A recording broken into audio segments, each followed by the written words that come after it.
जय हिंद, वंदे मातरम। माँ शारदा क्लासेस में आपका स्वागत है। मैं प्रवीण सर। आज का टॉपिक है प्रकाश का परावर्तन। कक्षा 10 के बच्चों के लिए ये क्लास बहुत महत्वपूर्ण है। जो बच्चे स्कूल और कोचिंग नहीं पढ़ पा रहे हैं वह मेरे चैनल माँ शारदा क्लासेस पर जाकर इस वीडियो को जरूर देखें, लाइक करें, सब्सक्राइब करें और बेल आइकन जरूर दबाएं। साथ में कमेंट करना ना भूलें।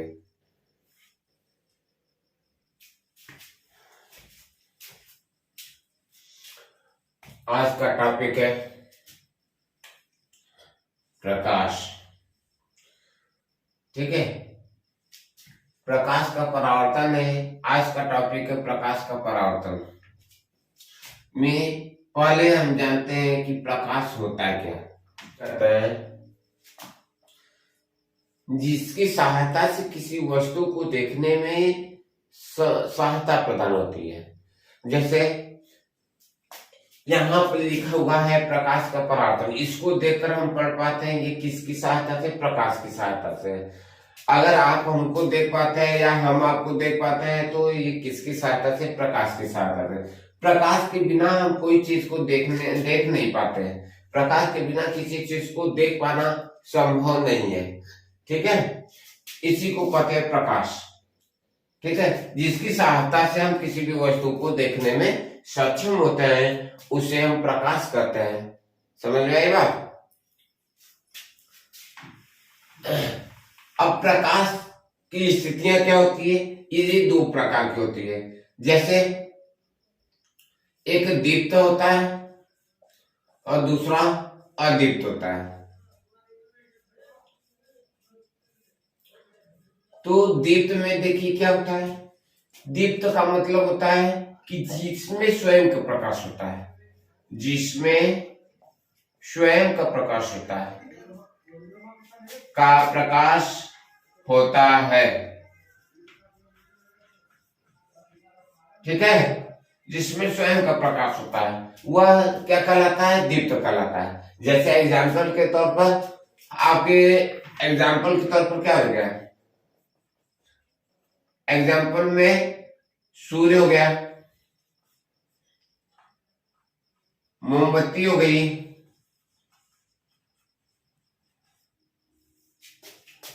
लालटेन हो गया, विद्युत बल्ब हो गया,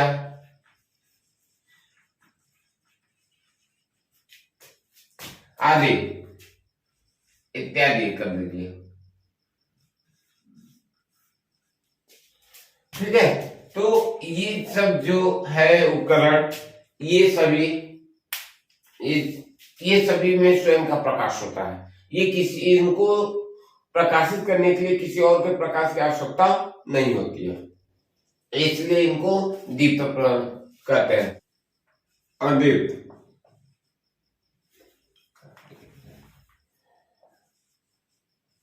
दूसरा अदीप्त है। अदीप्त में क्या होता है? जिसमें स्वयं का प्रकाश नहीं होता है। जिसमें स्वयं का प्रकाश नहीं होता है।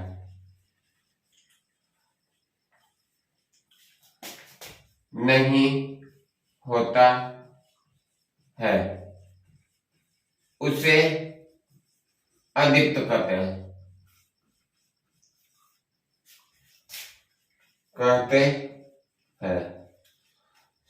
एग्जाम्पल में जैसे कुर्सी, मेज, मनुष्य इत्यादि। ठीक है, जैसे कुर्सी हो गया, मेज हो गया, मनुष्य हो गया, लकड़ी हो गया, मतलब जो भी चीज है ऐसे जिनमें प्रकाश नहीं होता है स्वयं का, वह दूसरे की सहायता से दिखता है या दूसरे की सहायता से प्रकाशित होता है, उसे अदीप्त भी कहते हैं। अब प्रश्न ये उठता है कि सूर्य, बताइए चंद्रमा क्या है? चंद्रमा चंद्रमा ये क्या है? प्रदीप्त या अदीप्त? ये इसमें स्वयं का प्रकाश नहीं होता है, इसलिए इसको क्या कहेंगे? प्रदीप्त। ये क्या है? ये प्रदीप्त है। ये सूर्य के प्रकाश से प्रकाशित होता है। तारा पूछ लिया जाए, तारा क्या है? तारा क्या है? दीप्त है, उनमें स्वयं का प्रकाश होता है। ठीक है, समझ गए बात? आगे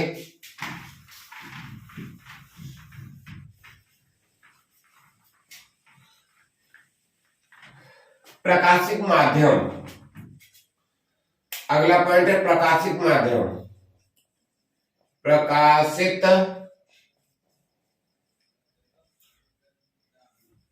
प्रकाशिक माध्यम, ठीक है, मतलब जिसमें से प्रकाश होकर जाती है, जिस वस्तु से या जिस माध्यम से प्रकाश होकर जाती है उसको, वह माध्यम क्या कहलाते हैं? प्रकाशिक माध्यम, है ना। जैसे हवा से होकर प्रकाश हमारे पास तक आ रही है, तो हवा से प्रकाश क्या हो रही है? आर पार हो रही है। ठीक है, ये हवा क्या हो गया? माध्यम हो गया। ठीक है, अब इसमें यह प्रकाशिक माध्यम कितने प्रकार की होती है? 3 प्रकार की होती है। पहला पारदर्शक,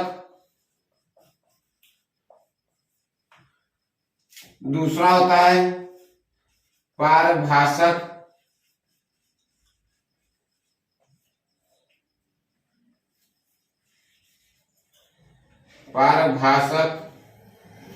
तीसरा होता है अपारदर्शक। ठीक है, पारदर्शक में क्या होता है?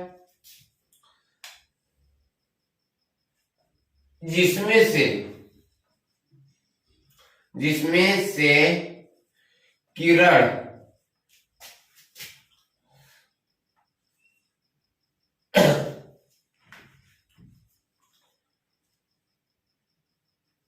पूर्णतः आर पार हो जाए उसे पारदर्शक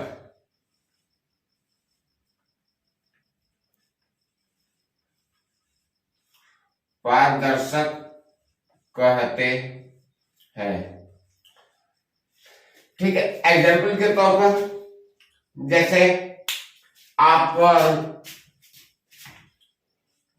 एग्जाम्पल के तौर पर वायु, कांच और जल, ये 3 ऐसे माध्यम हैं जिनमें से प्रकाश आर पार हो जाती है। ठीक है, कुछ मात्रा में, जैसे 100% में से अगर 99% वायु से किरण आर पार होकर हमारे पास आती है तो 1% रिटर्न होती है। ठीक है, तो वो अपवाद हो जाता है, उसकी कोई गिनती नहीं होती है। तो वायु और कांच, जल, इन तीनों से प्रकाश क्या होती है? आर पार हो जाती है। जिस माध्यम से प्रकाश पूर्णतः आर पार हो जाए उस माध्यम को पारदर्शक कहते हैं। ठीक है, उस माध्यम को क्या कहेंगे? पारदर्शक। देखिए, वायु से भी किरण आर पार होती है तो हमारे पास आती है। सादा जो सफेद, मतलब सादा बिना पॉलिश किया हुआ वाला कांच देखे, कांच में से किरण धूप इधर से आएगी तो इस पार की वस्तुएं दिखाई देगी, इधर से आती तो मतलब आर पार की वस्तुएं जब दिखाई देती है तो इसका मतलब है कि उसमें प्रकाश की किरण आर पार हो रही है। जल में भी, जब जैसे बाल्टी में जल रखा हुआ है तो आप देखते हैं कि उसकी नीचे की तली दिखाई देती है। नीचे की तली तभी दिखाई देगी जब उसमें से प्रकाश आर पार होगी। ठीक है, बातें समझ पाई? अगला पॉइंट है पारभाषक। पारभाषक की बात करते हैं। क्या होता है? जिसमें से, जिस माध्यम से या जिसमें से किरण आंशिक रूप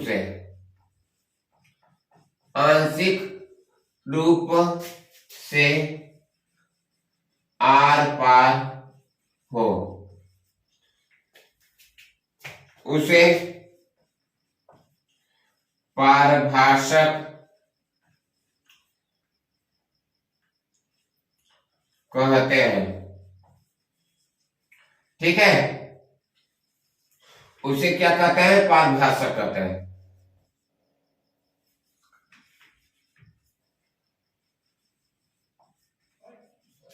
एग्जाम्पल के तौर पर जैसे घिसा हुआ कांच,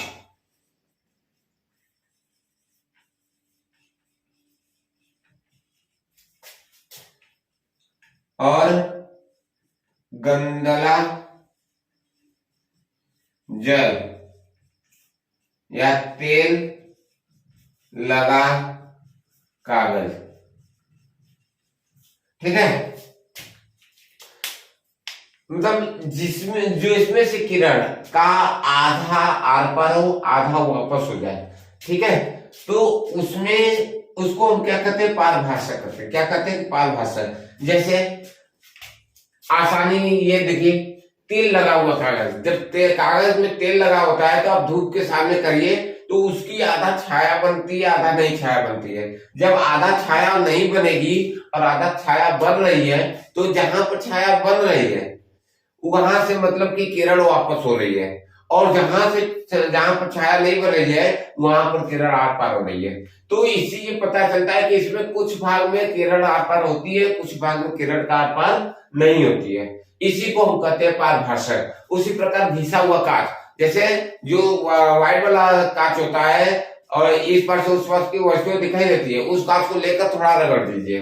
रगड़ने के बाद देखिए जहां पर स्टेच आया हुआ रहेगा, रगड़ा हुआ होगा, वहां पर क्या होगा? प्रकाश का परावर्तन हो जाएगा।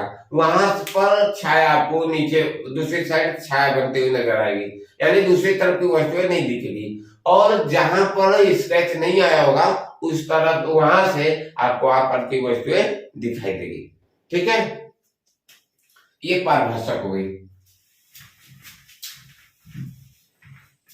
अपारदर्शक, ठीक है, अपारदर्शक हम लोग देख लेते हैं। अपारदर्शक क्या होता है? ऐसी वस्तुएं मतलब जिसमें से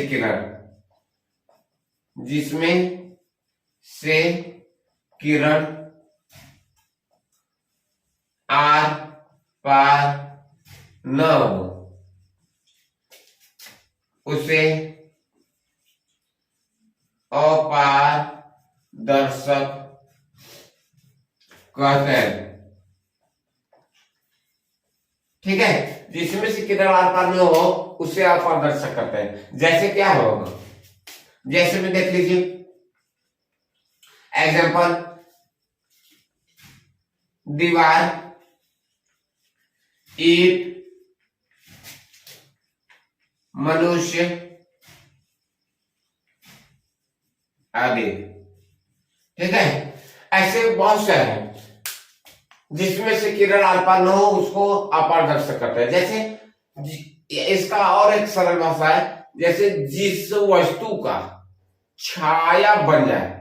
देखिए जैसे ये हम खड़े हैं, हमारी ये छाया बन रही है, यानी प्रकाश जो है हमारे आर पार नहीं हो रही। अगर हमारे आर पार नहीं होगी तो ये छाया बनेगी।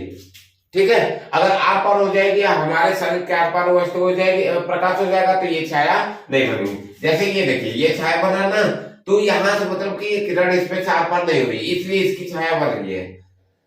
जब आर पार हो जाएगी किरण तो छाया नहीं बनेगी।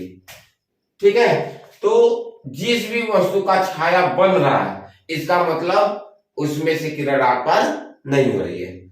और जिस वस्तु की छाया नहीं बनेगी वह पारदर्शक कहलाएगा, और जिस वस्तु की छाया नहीं बनेगी वह पारदर्शक है, जिस वस्तु की छाया बनेगी वह अपारदर्शक है। ठीक है, समझ में आया? अगला पॉइंट हम लोग पढ़ते हैं, प्रकाश का परावर्तन। प्रकाश का परावर्तन होता है क्या? ठीक है, प्रकाश का परावर्तन होता है क्या, देखते हैं। यह एक तल है, प्रकाश इधर से आएगी और टकराने के बाद ये जा रही है, परावर्तित हो रही है। ठीक है, तो ये आ रही प्रकाश और ये जा रही है, इसको हम बोलते हैं आने वाली प्रकाश, आने वाली किरण। यानी इसको आपतित किरण बोलते हैं, आपतित किरण। ठीक है, यहां जहां पर टकराती है वहां से ये क्या होता है, ये अभिलंब होता है। क्या होता है, अभिलंब। ये अभिलंब होता है और इसको बोलते हैं जाने जाने वाली प्रकाश।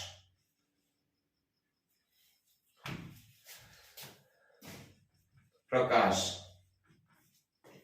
यानी परावर्तन, परावर्तित किरण, परावर्तित किरण।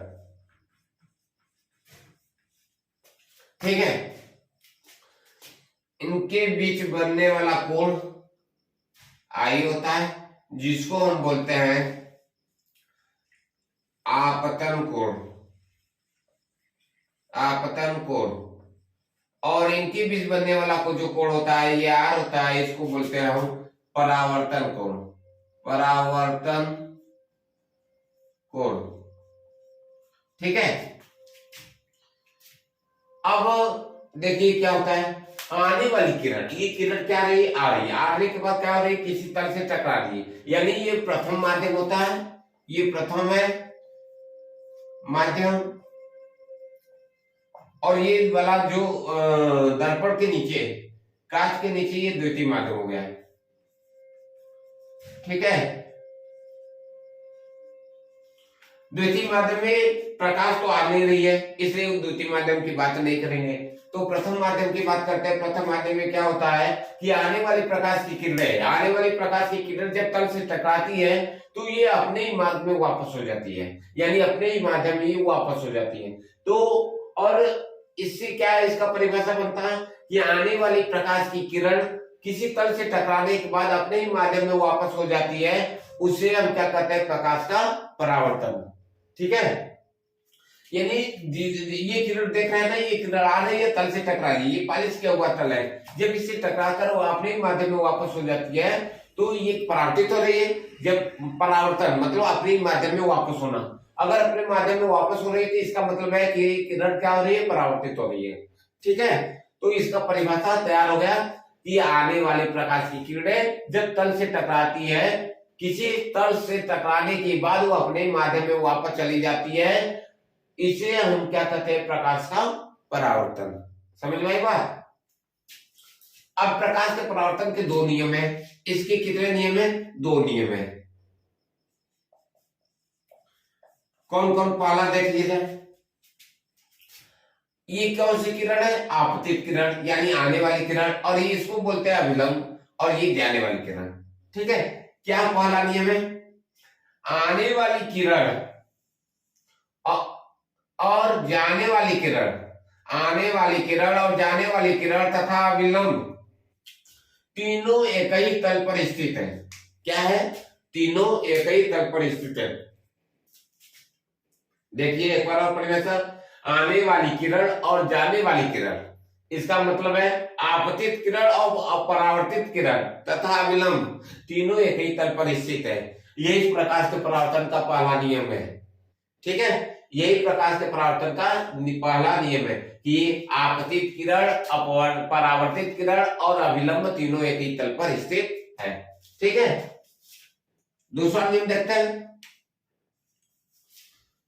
आने वाली किरण, आने वाली किरण और अभिलंब के बीच बना कोण, और जाने वाली किरण और अभिलंब के बीच बना कोण आपस में क्या होता है, बराबर होते हैं, यानी कोण आई बराबर कोण आर। ठीक है, आने वाली किरण और अभिलंब के बीच बनने वाला कोण और जाने वाली किरण और अभिलंब के बीच बनने वाला कोण आपस में क्या होता है, ये बराबर होता है। यही प्रकाश के परावर्तन का दूसरा नियम है। समझ में बात, नोट कर लीजिए।